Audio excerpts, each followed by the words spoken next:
রাব্বুল আলামিন যিনি মানুষ সৃষ্টি করেছেন তিনি কোরআন শরীফের ভিতরে বলে দিয়েছেন। আমি প্রথমেই বলেছি, আপনারা লক্ষ্য করুন, এই কোরআন তাবিজের কিতাব নয়, এই কোরআন তদবিরের কিতাব নয়, ঝাড়ফুঁকের কিতাব নয়। কোরআন হলো পৃথিবীর মানুষের জন্য কোড অফ লাইফ, পূর্ণাঙ্গ জীবন বিধান। সবকিছু আল্লাহ পাক কোরআনের ভিতরে বলে দিয়েছেন, কোনো জিনিস বাদ দেন নাই। আপনি আমি কেমনে সৃষ্টি হয়েছি আল্লাহ পাক কোরআনের ভিতরে বলেছেন, ইন্না খালাকনাকুম মিন তুরাবিন সুম্মা মিন নুতফাতিন সুম্মা মিন আলাকাতিন সুম্মা মিন মুদগা। নিষ্প্রাণ মাটি দিয়ে তোমাকে উৎপন্ন করা হয়েছে, নিষ্প্রাণ মাটি উপাদান দিয়ে তোমাকে তৈরি করা হলো। মায়ের পেটের ভিতরে এক ফোঁটা নাপাক পানি জমাট রক্তে পরিণত হয়ে গেল, জমাট রক্ত আস্তে করে গোস্ত পিণ্ড হলো, গোস্ত পিণ্ডকে সুন্দর করে সাজায়া হাড্ডি গুড্ডি বানায়া স্ট্রাকচার তৈরি করে তার উপরে ফাকাসাউনাল ইযামা লাহমা, চামড়া দিয়ে গোস্ত দিয়া সাজায়া সুন্দর করে বানালাম। আল্লাহর পরিচয় শুনুন, আল্লাহ আমার কেমন আল্লাহ। মায়ের পেটের ভিতরে সন্তান বানায়া এরপরে যখন রূহ দেওয়া হয়েছে, ক্ষুধা লেগেছে, খাবারের প্রয়োজন হয়েছে, আল্লাহ রাব্বুল আলামিন ওই কচি বান্দা মায়ের পেটে বসে কি খাবে সেজন্য তার মা চিন্তা করে নাই, বাবা চিন্তা করে নাই, সরকার চিন্তা করে নাই। আল্লাহ রাব্বুল আলামিন মায়ের মাসিক অসুখকে বন্ধ করে দিয়ে সন্তানের নাভির সাথে আর মায়ের নাভির সাথে তার লাগায়া, পাইপ লাগায়া মায়ের মাসিক অসুখের রক্তগুলি দিয়ে সন্তানকে বড় বানালেন। মুখ দিয়া এই রক্ত পান করালেন না, মুখটাকে পবিত্র রেখে দিলেন যাতে করে পৃথিবীতে আসার পর ওই মুখ দিয়া আল্লাহ রাব্বুল আলামিনের জিকির করতে পারো। সন্তান মায়ের ভিতরে পেটের ভিতরে বড় হলো, আল্লাহ রাব্বুল আলামিন বলেন মাস দিন যখন পুরা হয়ে গেল, সুম্মা নুখরিজুকুম তিফলা, বাচ্চার আকারে পৃথিবীতে নিয়ে আসলাম। এখন খাবা কি? পৃথিবীতে যখন বাচ্চা এলো তখন তার পেটের সাথে যে সংযোগ ছিল মায়ের নাভির সাথে আর সন্তানের নাভির সাথে, সেই সংযোগ তার আর কি থাকলো? কি করা হলো? কেটে দেওয়া হলো। লক্ষ্য করুন, খাবারের জন্য একটি মাত্র পাইপ আল্লাহ লাগাইছিলেন, পৃথিবীতে সন্তান আসার সঙ্গে সঙ্গে পাইপটা কেটে দেওয়া হলো। এবার কি খাবে? আল্লাহ রাব্বুল আলামিন মায়ের বুক থেকে সন্তানের জন্য এবার সিঙ্গেল সিগন্যাল, তার জন্য সিঙ্গেল কোন লাইন যেটা ছিল কেটে দিয়া মায়ের বুক থেকে সন্তানের জন্য ডাবল লাইন আল্লাহ চালু করে দিলেন। এমন দুধ বানায় দিলেন যা শুধু খাবার নয়, শুধু ফুড ভ্যালু নয়, এই দুধের ভিতরে ক্যালসিয়াম, এর মধ্যে ভিটামিন, এর মধ্যে আয়রন, এর মধ্যে মেডিসিন। দুনিয়ার এই সন্তান ছিল ফি কারারিন মাকিন, সুরক্ষিত জায়গার ভিতরে ছিল, কোনো পলিউশন সেখানে যেতে পারতো না, রোগের জার্ম সেখানে যেতে পারতো না। দুনিয়ায় এলো দূষিত আবহাওয়ার ভিতরে, এই সন্তানকে এখনই অ্যান্টিবায়োটিক খাওয়ালে পরে অসুবিধা হবে। আল্লাহ রাব্বুল আলামিন মায়ের দুধের ভিতরে ঔষধ দিয়া রোগের প্রতিষেধক বানায়া দিলেন। এ হলো আমার আল্লাহ। এ আমার কে? আল্লাহ। জোরে বলেন আল্লাহ। আল্লাহ আল্লাহ রাব্বুল আলামিন মায়ের দুধ দিয়ে সন্তানকে বড় করলেন আর শোনায় দিলেন, খবরদার এই মায়ের সাথে, এই বাপের সাথে নাফরমানি করবি না। মা বাপের জন্য আমার কাছে দোয়া করবে, রব্বির হামহুমা কামা রাব্বায়ানি সাগীরা। সবাই পড়েন আমার সাথে, রব্বির হামহুমা কামা রাব্বায়ানি সাগীরা। আল্লাহ পাক শিখাই দিলেন বান্দারে আমার কাছে দোয়া করায়, আল্লাহ আমার মা বাপ আমাকে ছোটবেলায় যেভাবে স্নেহের কোলে লালন পালন করেছে, এইভাবে আমার মা বাপদের তোমার রহমতের কোলে লালন পালন করো। মনে থাকবে ভাইরা? বলেন মনে থাকবে? প্রত্যেক নামাজের পরে মা বাবার জন্য দোয়া করবেন, বেঁচে থাকুক আর মরে যাক, দোয়া করবেনই। মনে থাকবে?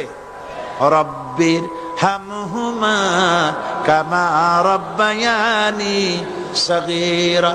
আবার পড়েন রব্বির হামহুমা কামা রাব্বায়ানি সগীরা।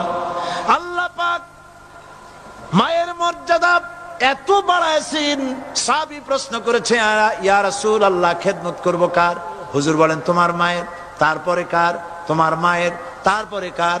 তোমার মায়ের, তারপরে কার? তোমার পিতার। বাপের চাইতে মায়ের মর্যাদা আল্লাহ 3 গুণ বাড়াইয়া দিলেন, 3 গুণ বৃদ্ধি করে দিলেন।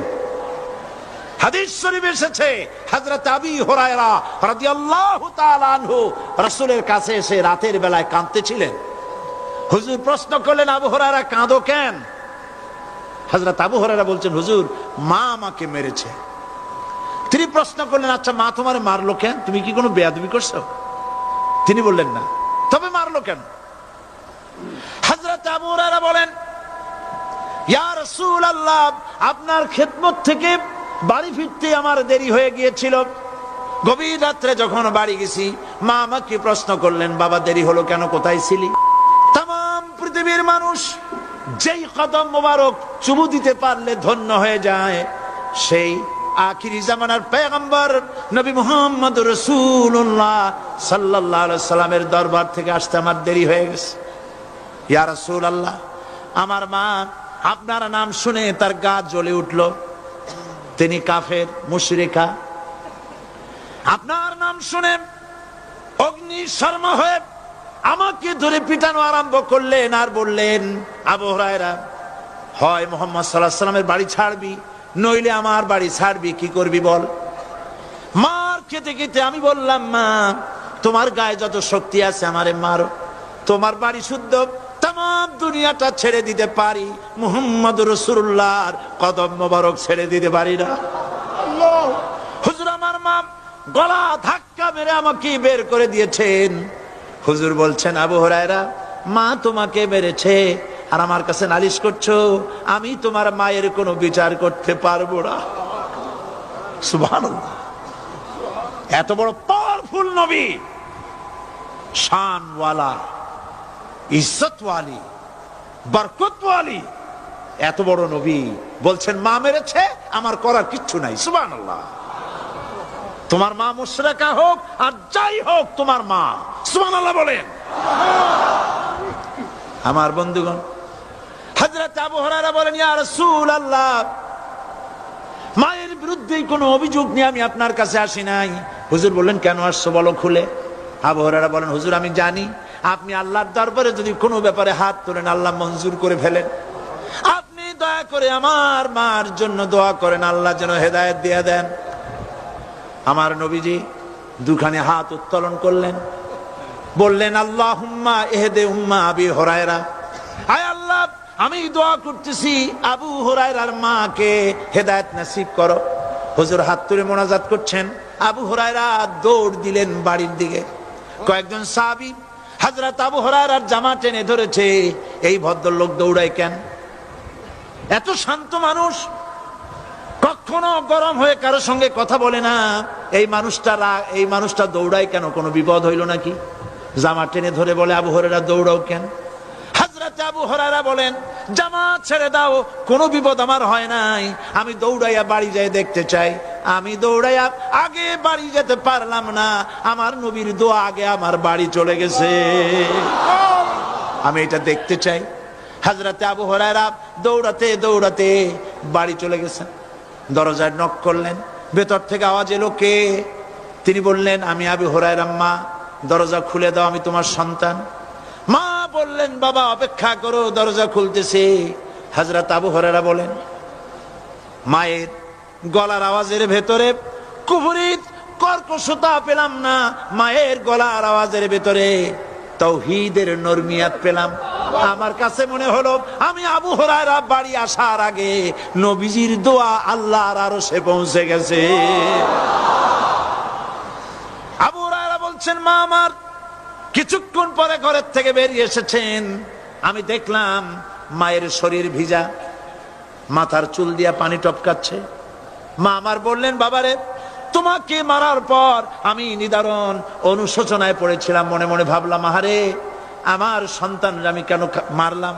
সে তো কোনো খারাপ কাজ করে নাই, কোনো খারাপ জায়গায় যায় নাই, এত ভালো মানুষ যার সম্পর্কে লোকেরা খামোখাই মিথ্যা কথা বলে, এই ভালো মানুষটার কাছে গেছে, সেজন্য আমি মারলাম কেন?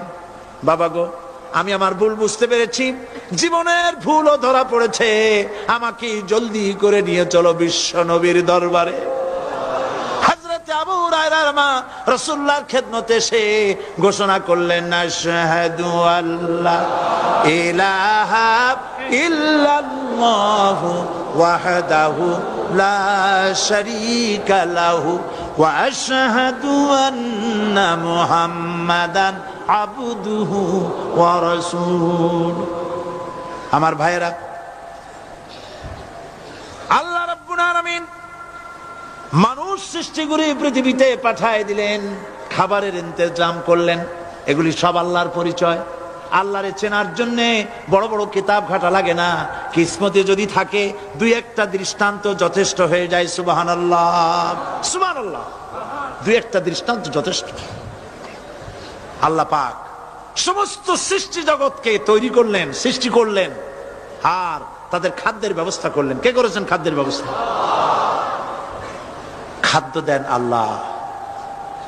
কিন্তু অহংকারী যারা, তারা বলে দেশের বাম্পার ফলনের জন্য সমস্ত কৃতিত্ব সরকারের।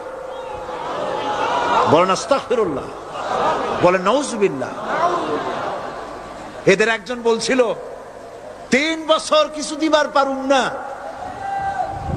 লোকেরা কয় আমরা না খাইয়া থাকুম, আল্লাহ কয় আমিও দেহুম, কদ্দুর পারো না খাইয়া থাকতে। ফসল কে দেন? জোরে বলেন, কে দেন? বাম্পার ফসলের ফলনের দাবি সরকার করতে পারে না, এটা কুফরি, এটা শিরক। জমিনের ফসল কে দেন? আকাশের বৃষ্টি কার? পানি কার? সার কার? সব আল্লাহ পাক।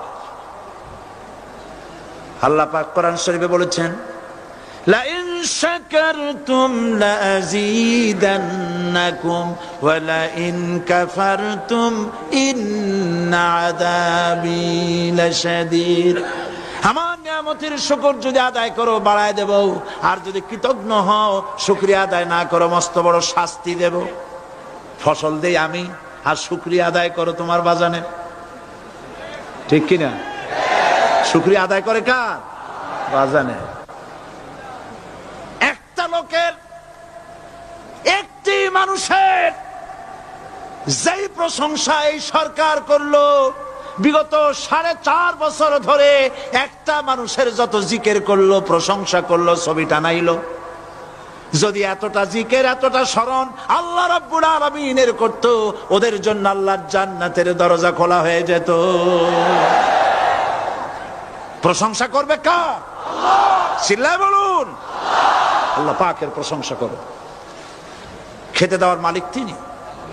আল্লাহ পাক বলছেন, আল্লাহকে, তার পরিচয় আল্লাহ তুলে ধরেছেন, ওয়ামা মিন দাব্বাতিন ফিল আরদি ইল্লা আলাল্লাহি রিজকুহা।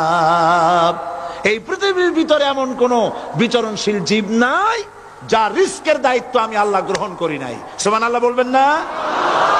রিস্কের দায়িত্ব কার হাতে? আচ্ছা দেখুন তো, পৃথিবীর সমস্ত সরকারের কাছে বিভিন্ন মন্ত্রণালয় আছে না? খাদ্য মন্ত্রণালয় বলে কোন মন্ত্রণালয় আছে কিনা? আছে। খালি কয় খামু আর খামু। খাদ্য মন্ত্রণালয় আছে, থাকার পরেও মানুষ না খাইয়া মরে, ঠিক কিনা? এবার একটু তাকান তো, জ্ঞানের চক্ষু দিয়া তাকান, ফরেস্ট এরিয়া, বাঘ আছে কিনা? নাই। সিংহ আছে কিনা? গন্ডার আছে কিনা? হাতি আছে কিনা, বিশাল বিশাল প্রাণী আছে কিনা,